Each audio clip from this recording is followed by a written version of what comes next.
지금부터는 제가 뭘 설명을 해드릴 거냐면 우리 고려대학교가 이번 2016학년도에 가지고 있는 입학 전형에 대해서 설명을 드리도록 하겠습니다. 저희가 원하는 인재상이 뭐냐? 여기 이제 다섯 가지의 어떤 인재상의 부분들을 보고 있는데요. 이 인재상은 결국은 저희들이 여러분들 자녀분들을 평가할 때 활용되는 부분들이라고 생각하시면 되겠습니다. 그래서 당연히 학생들이라면 성실해야 되고, 그 성실성 같은 경우는 예를 든다면 내신, 교과 부분이 얼마나 잘 해왔느냐 이런 것들도 사실은 성실성의 한 부분이라고 볼 수 있고요. 그 다음에는 이제 자기 자신만을 위하지 않고 사회에 대한 배려와 타인에 대한 배려, 이타심 같은 것들을 갖고 있는 책임을 질 수 있는 그런 사회 구성원이냐 하는 부분을 보는 공손사후 정신이 있습니다. 그리고 또한 미래 사회를 이끌어 나갈 리더십과 또한 새로운 것들을 만들어낼 수 있는 창의성을 갖고 있는지에 대해서도 저희들이 보고자 합니다. 그래서 그리고 마지막으로는 이 지원을 하는 데 있어서 본인들이 지금까지 해왔던 여러 가지 생각이나 활동이 얼마나 본인들이 추구하고 있는 전공과 적합할 수 있느냐 하는 부분도 봅니다. 그래서 이렇게 크게 보면 5가지 정도를 포괄적으로 저희들이 보고 평가를 하려고 하고 있습니다. 2015학년도하고 올해하고 비교해서 차이점이 있는 부분들을 설명을 드리면요.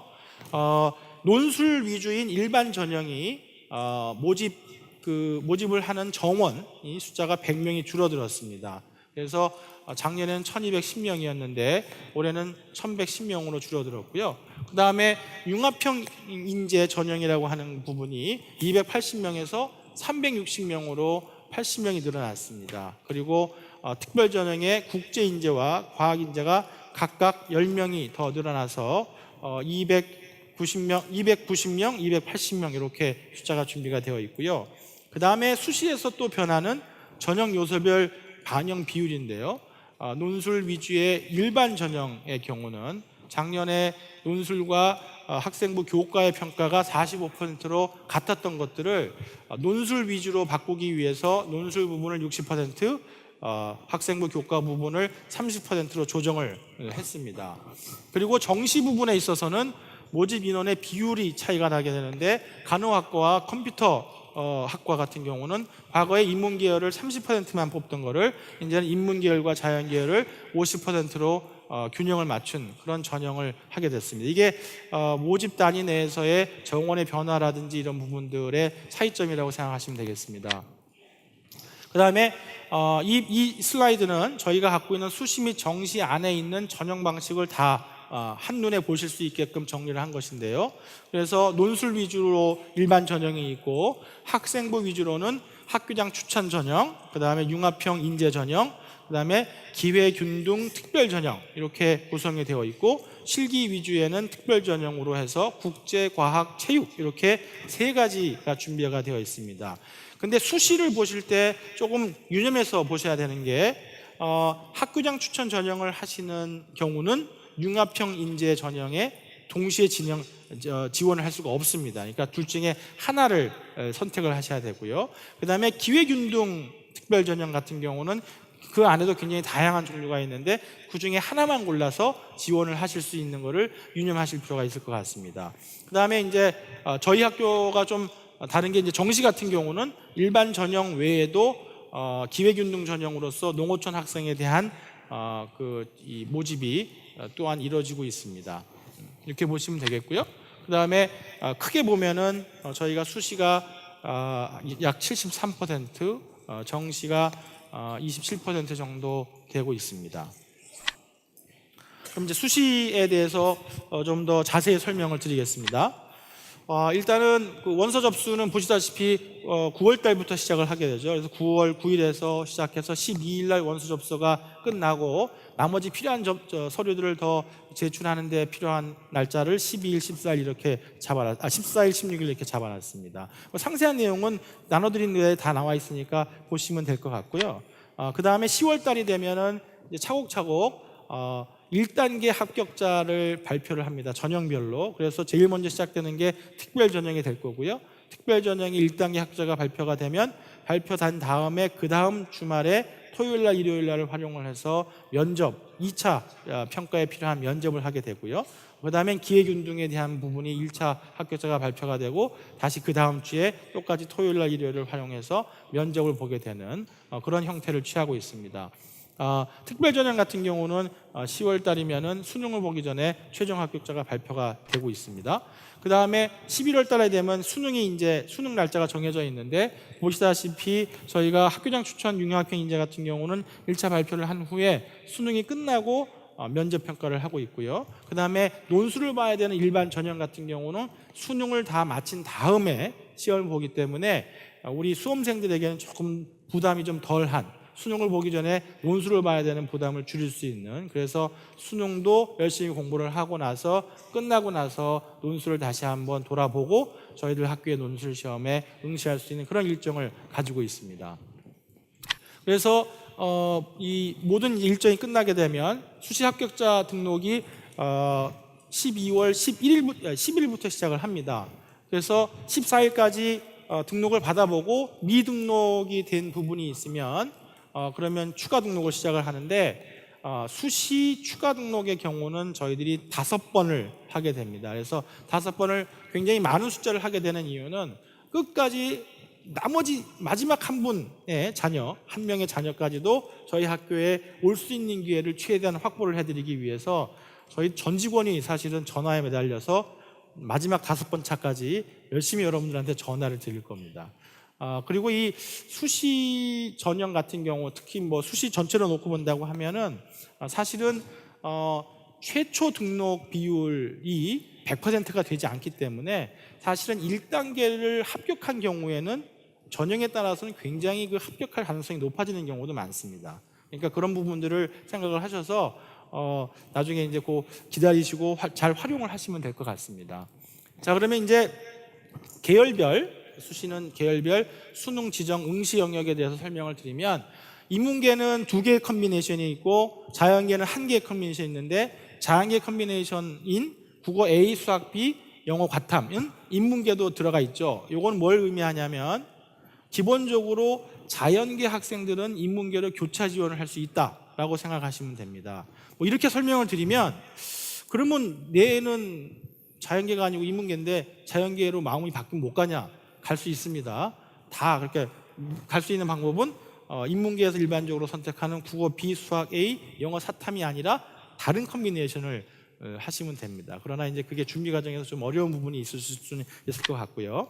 그다음에 이제 수능 최저 학력 기준을 저희들이 보고 있습니다. 그래서 논술 위주의 일반 전형은 갖고 있고요. 그다음에 학생부 위주의 모든 전형에서 갖고 있는데 2 전형만 저희들이 그걸 보지 않는데 그 경우는 특성화 고등학교를 졸업한 재직자 전형이라는 게 있고 단원고 특별 전형 이 2 경우만 최저 학력 기준이 없고 나머지는 다 있습니다. 반면에 실기 위주의 특별 전형에서는 최저 학력 기준이 없습니다. 그래서 최저 학력 기준이 어떻게 되느냐 보시면 쉽게 이해를 하실 수 있을 텐데요. 경영대, 전경대 자유전공 학부를 제외한 나머지 인문계열 같은 경우는 3개 영역 이상에서 2등급 이내를 해야 되고요. 그 다음에 아까 말씀드린 그 3개 모집 단위 같은 경우는 3개 영역의 등급의 합이 5 이내가 돼야 됩니다. 그 다음에 자연계 같은 경우는 2개 영역 이상의 2등급 이내, 그 다음에 그러면서 수학 B, 과학 영역 혹은 과학 영역을 반드시 포함을 하셔야 되고요. 의과대학은 조금 더 강화가 돼서 3개 영역 등급의 합이 4 이내야지만 사실은 프로세스가 된다고 보시면 되겠습니다.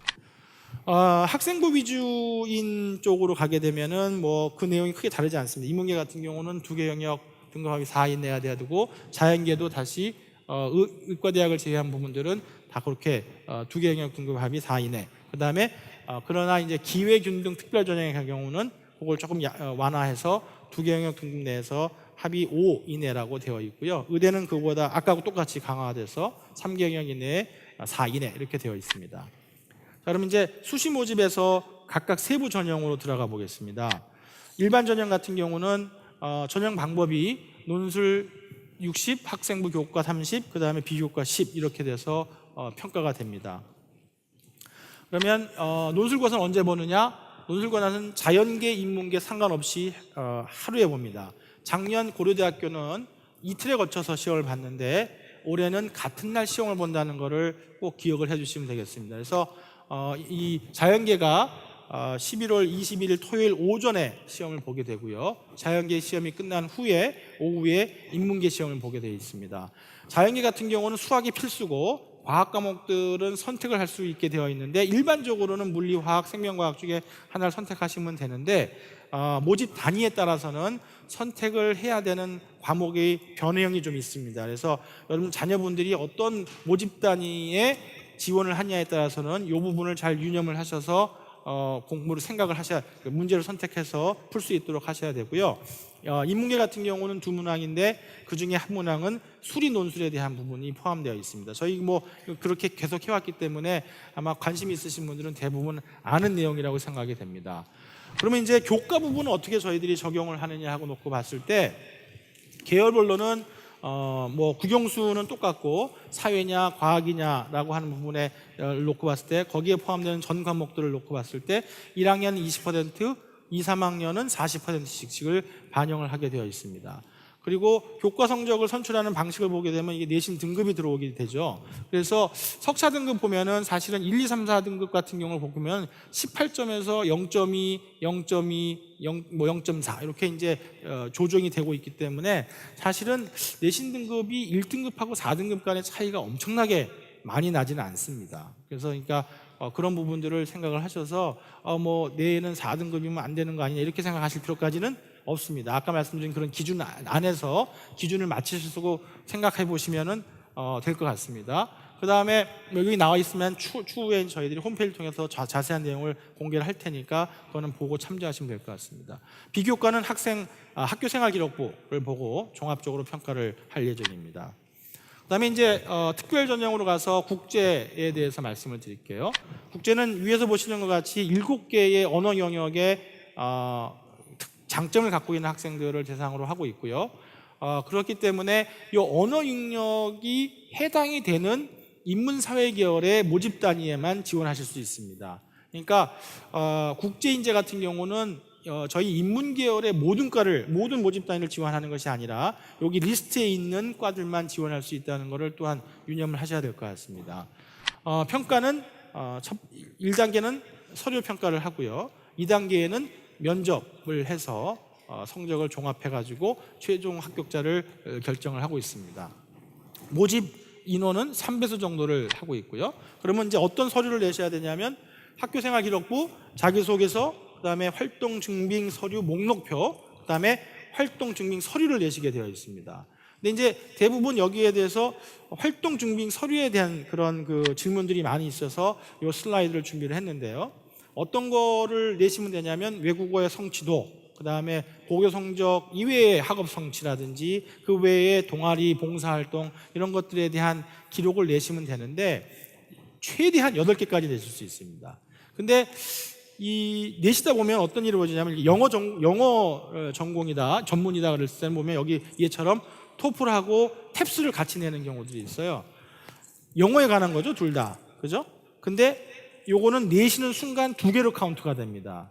무슨 얘기냐면 영어니까 하고 토플도 내고 탭스도 내고 나머지를 또 7개 더해서 9개를 내신 거죠. 그러면 생각하실 때는 영어잖아, A4 3장 안에 있잖아 이렇게 하고 내실 텐데 이게 다 하나로 각각 카운트가 됩니다. 그래서 만약에 영어를 하신다, 언어 능력을 얘기를 하신다 했을 때는 그 중에 제일 좋은 거로 저희는 미니멈만 맞추면 된다고 생각하고 있기 때문에 그냥 내주시고 외려 학생의 특장점을 설명할 수 있는 다른 부분들을 서류를 더 내주시는 게 아마 도움이 될 가능성이 훨씬 더 클 것 같습니다.